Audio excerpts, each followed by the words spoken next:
Welcome to Bulletin Bytes. This is the Vodcast of the Bulletin Box. I'm delighted to be here as the host today. My name is Renee, and again, I'm really pleased that the Bulletin Box have invited me to be a part of this conversation, a topic that's really near and dear to my heart. I've been a professional working in a variety of industries for over 25 years. I'm very proud of the career that I have, but I'll tell you that there are times that I do struggle with some confidence and scenarios where I feel like my instinct is telling me I want to say no, but is that the right thing to do in the workplace? I'm delighted to be joined by Ruchi today, and I'm going to ask her to introduce herself. Thank you. I'm so happy to be here, and it's my absolute pleasure. A bit about myself. I'm a trained lawyer. I trained and practiced in India and then in Hong Kong, and I switched careers about 6-7 years ago now, and I have been a coach ever since. I started off as a life coach, and I'm now an executive coach. The title is just marketing jargon, if I may say so. Coaching is always the whole person, whether you're coaching a CFO or a homemaker. Every decision you make in your professional life connects with who you are as a person. So yes, I'm a coach, I'm an NLP practitioner, I'm a Belbin facilitator, and I'm also a keynote speaker. Maybe let our listeners know what NLP stands for. NLP is neuro-linguistic programming. It's the study of the mind, the language, the workings of the mind, and how you can reprogram your mind maps, rewire your mind maps to achieve any goals you want. It literally means you can model, it's based on the paradigm of you can model excellence. Okay. It's very interesting. That's giving me some insights into some of the wise words you've already shared with me. All right, so we've been talking, and I have shared with you that there have been a number of times over the course of my career where I've found myself in scenarios where my instinct is, I don't think this is right, or I want to say no, but I feel like, being a team player, being a people pleaser, I know that about myself, that, I often don't say no. And why do we struggle so much with saying no? I'm so glad, you're saying this, because, Renee, most of us experience this. To put it very candidly, nobody's born confident. Nobody's born a smart person who has this innate ability to just stand up and say, I'll speak my mind. If you find that someone seems in control, seems confident, it's because they've worked on themselves. It's because they've understood themselves, their needs, and now they're ready to take charge. It's hard to say no because we worry about conflict. As human beings, we like peace and harmony. We want to be happy. We want to make everybody happy. Saying no means maybe offending someone. Saying no means not giving the other person what they want. And that in turn could mean you not getting what you want. Right. Not being able to set boundaries is because you're worried. In a workplace scenario, you're worried you may not get that promotion. You piss off your boss, your manager, you may lose your job. So we don't want to sound too aggressive. Right. We're afraid of being our true selves because we're so worried of the consequences. Right. It could also be societal norms. We just, as an Asian culture from where I come, saying no is not considered very appropriate many times. Especially a person in a hierarchically higher than you has asked you for something, you automatically need to say yes. It's ingrained in us, so we find it hard to say no. And so, why is it so hard? Why? It's just a small word, and we know. I know I've found myself in those situations where I've thought, this doesn't feel right. I'm not fully behind this. I think no is the right answer for me. But so often I just can't bring myself to say that. Do you have any particular instance you would like to share with me? I think it happens at work, and I think you touched on too, what does no look like? And I think it's not often that black and white where it's like ask the question and you outright say no. It's often, not right now or not this way. And I think I do an all right job of trying to articulate those things because I think I want to avoid saying no. So you go around, you beat around the bush to just Yes. try and avoid that Yes. scenario situation, but in turn, maybe you're building resentment. Yes. Maybe you're feeling disheartened. And as human beings, we're like sponges. We're forever absorbing things from our environment and the people in it. We feel that this one no that I couldn't say, this one little thing, despite wanting to do, I didn't do, it's okay, I'll forget about it. But we don't realize that over the years, over time, these few things, they may be very small at that moment, but it stays with you. And it's like this dormant volcano waiting to erupt. When we think we're shoving things under the carpet and they'll disappear, they don't. They will get bigger unless you face it and deal with it. Well, and it also makes taking on that project or even just achieving those little tasks so much more difficult. So much more. It could be much simpler, but it turns out to be so much harder because we've not dealt with the previous baggage. And then it just starts adding up. So for more than anything else, for any other reason, learn to say no and stand up for yourself, just so that you, in your own eyes, have that respect for yourself. Right. At the end of the day, it's you. You are the only important person. We forget that. We're so worried about pleasing the world. We're so worried about making everyone happy. We forget ourselves. And forgetting ourselves is maybe the most harmful thing to do for yourself. And so that sounds like the biggest consequence of an inability to say no, but what are some of the other consequences that people experience? You know, you lose your self-confidence. And when you can't have confidence over yourself, people in your environment are not able to trust you. They can't have confidence in you. When you can't set boundaries, you allow yourself to be taken advantage of. You don't have time for yourself.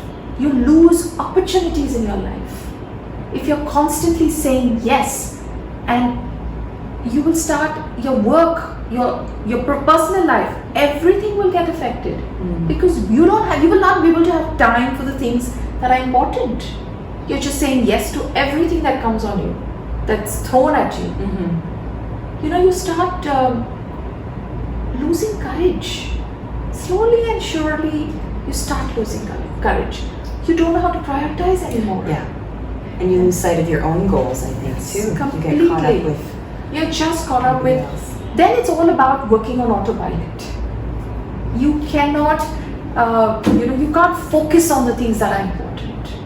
You're just constantly trying to finish stuff that you said yes to. It could be at a workplace when you're in the middle of an important deadline and your manager or your boss comes in and says, I need this done by end of day. Please, can you help me? I know you're busy, but I need this. How would you react? You already have another deadline. Yeah. I do think that I do try to be conscious, like I said earlier, it's not always I try to avoid saying an outright no. That's when I try to help myself prioritize and ask them about their priorities too. So it's like, does this need to be done now? Am I the only person that can do this right now? These kinds of things. That's a great way of doing it. And what about flipping that around? So obviously I'm both a manager and I'm managed. So I can think about how I can respond when I want to say no, but also how do I build that relationship with the people that report to me? How do I build the trust with them that they can say no to me, that we can have those conversations, that I can help them set boundaries, be clear about their goals as well as our shared goals? I think actions speak louder than words. It's very easy for me to say, do this, this, this, this.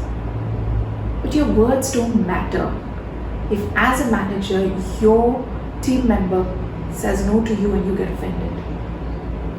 So, as a manager who's trying to set this amazing space, create this space in your workplace where people feel confident enough to stand up and say, I'm busy right now, you will have to be okay with it. I think it's about learning to accept those no's first and not feeling it's our natural reaction. And I want to believe that I am that kind of manager, but I actually don't trust that my staff feel that they can say no to me. There's times that I sometimes feel like I'm testing them. Like I want to see if they'll say no, or I will sort of try and pose the issue in a way that I make it clear, or I'm trying to respect them and what else is on their plate. But sometimes I wonder if it's just the nature of organizational hierarchy, if it's cultural, if it's related to gender. May I say something, not to offend you, but the fact that you're testing them means you're not trusting them.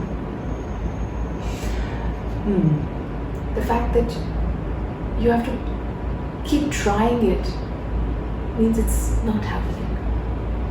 I'm not sure about that, but I think I do try to ask in such a way that I'm mindful of the other things that they may have on the go, or the way that and I mean, these things can be, smaller daily tasks. Absolutely. Like you said, they can all add up if they've got a busy, if they've planned out their day and all of a sudden they're how do they usually react when you say you try with the small things? What's the general response?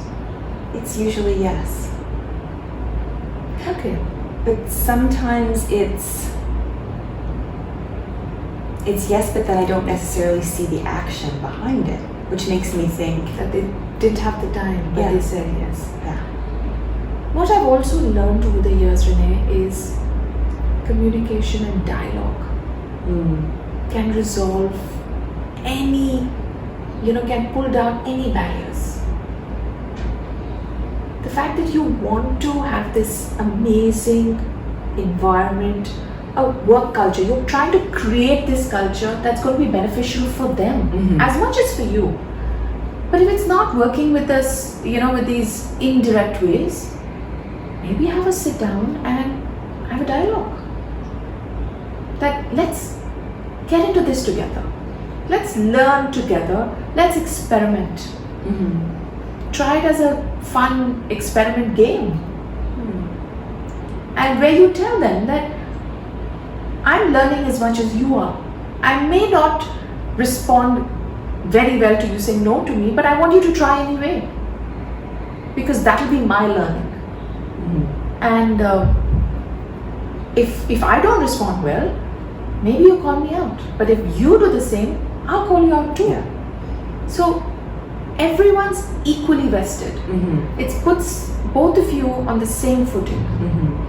You come down a little lower from being the manager, and they come up a little bit from being just team players. That could work wonders.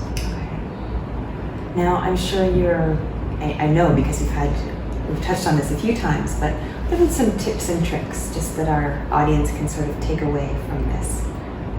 So, normally when we want to make some changes in our life, the first thing we always want to do is action. Okay, what can I change today? What can I start doing to immediately, learn something new, change something in my life? What we don't realize, that's taking action is step 2. Step 1 is always mindset work. We forget that to make a change, big or small in our life, we need to convince our minds, our brains that this change is good and important for us. Yeah. Just jumping into action will be very short-lived.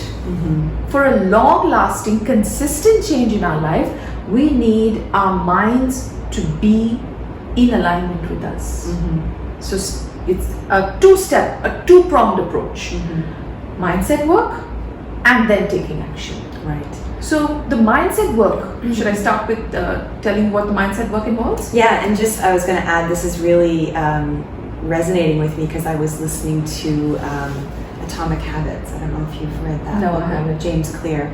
And one of the tips he gives was about that you have to, it's not just about the outcome you're looking for, but it's about who do you want to be.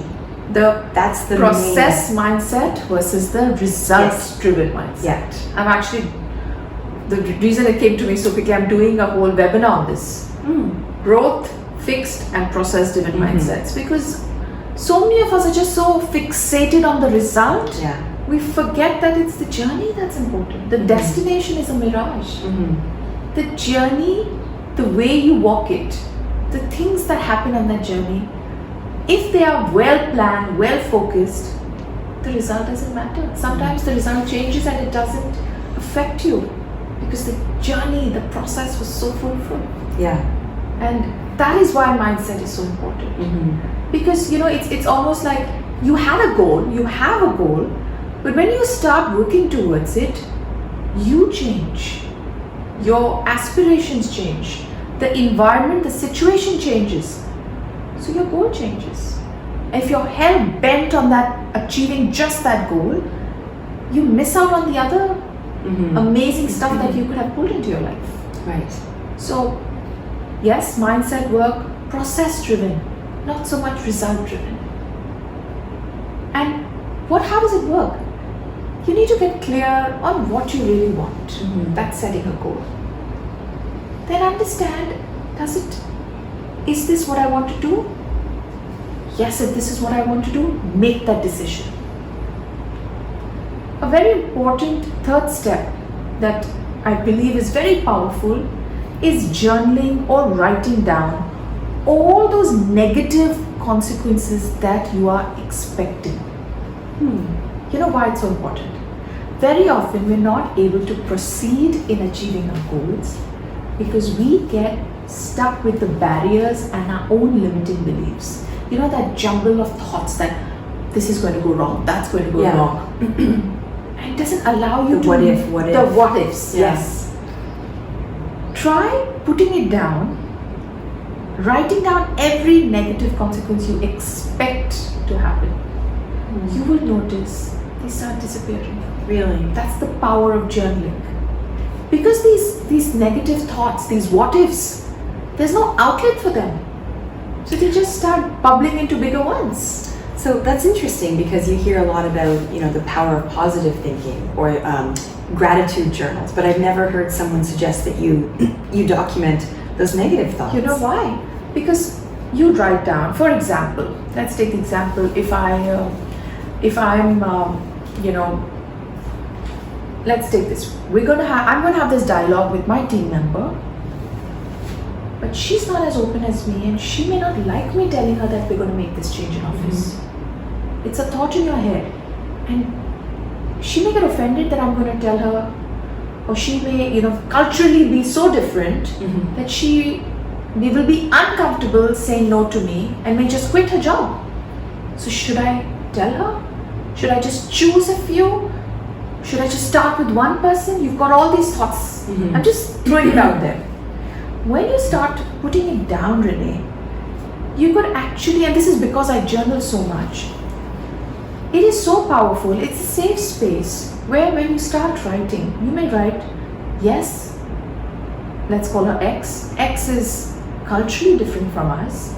She may find it very difficult to stand up, say no, even though I am telling her as her manager, but I will be gentler with her. I will give her the time and space to be able to do it whenever she's ready. So are you kind of talking yourself out of those? Yes, you are slowly removing all those small barriers Removing the barriers. that are coming in the way of you wanting to make that big change. The change you want to make here is creating that workspace, that work environment where everyone feels confident enough to speak their mind. So whatever barriers are popping in your head, because everything starts here. Your thoughts become your reality. So we want a reality we need to understand our thoughts. So put it down. Understand your thoughts. Discuss them with yourself. And start clearing all those barriers. It's very powerful. So that was our third. So that's 3 in the mindset work. okay. So can we quickly recap those? Yes, we make the decision Make the decision. that I'm going to start doing something different. Mm-hmm. And then make that plan and start writing down all the negative consequences. That's the mindset work. Now the action steps. The action steps are as simple as we need to start practicing it first. How do you practice it? You practice it with someone you're comfortable with. You practice it with your spouse, with your best friend. You tell them, I'm trying to make a change in my life, but I'm not feeling confident or comfortable. If I'm speaking to you in a particular manner because I'm trying to be different, you practice visualization.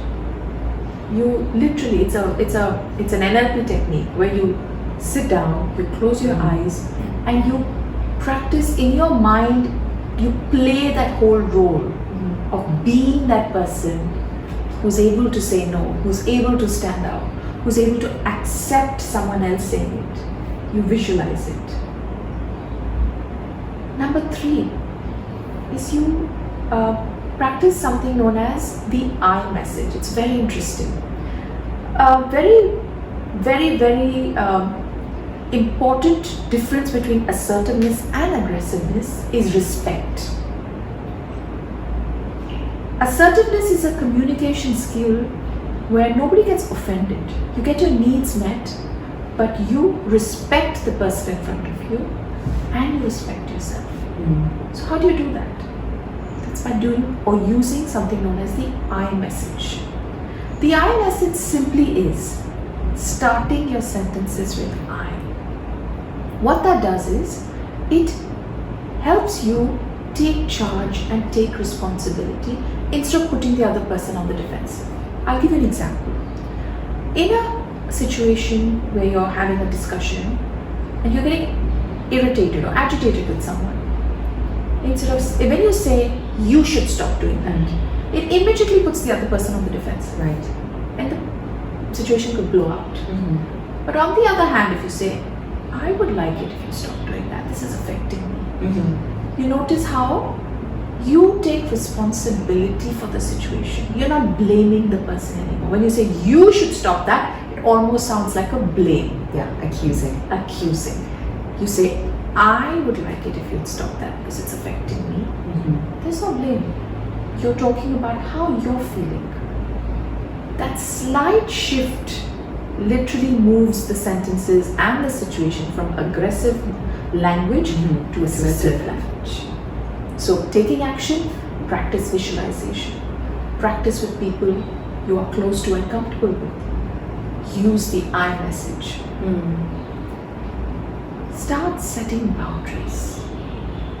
And the most important, work and build your own self-confidence. So what is self-confidence? It's simply put, it's that feeling of trust in your own abilities, your own qualities and judgments. And they come when you try all these small little other things. Right. And we could certainly have a whole other conversation about that. Totally. Itself, Totally, yes. Yeah. So but it that's does all why really stem back to that, doesn't it? It all stems back to self-confidence. Trusting yourself, having faith in your abilities, allowing yourself to make mistakes. So important. So important. We set these high bars for ourselves. And the problem comes, setting high bars is no problem. The problem comes when you're about to reach that bar, you push it higher. So you never achieve anything. I have been guilty of doing it for a lot of time in my life. It's, this idea of perfection. I want to be perfect. I want to be the best. Okay, be the best. But acknowledge your wins. When you reach that level, acknowledge it. You have accomplished something.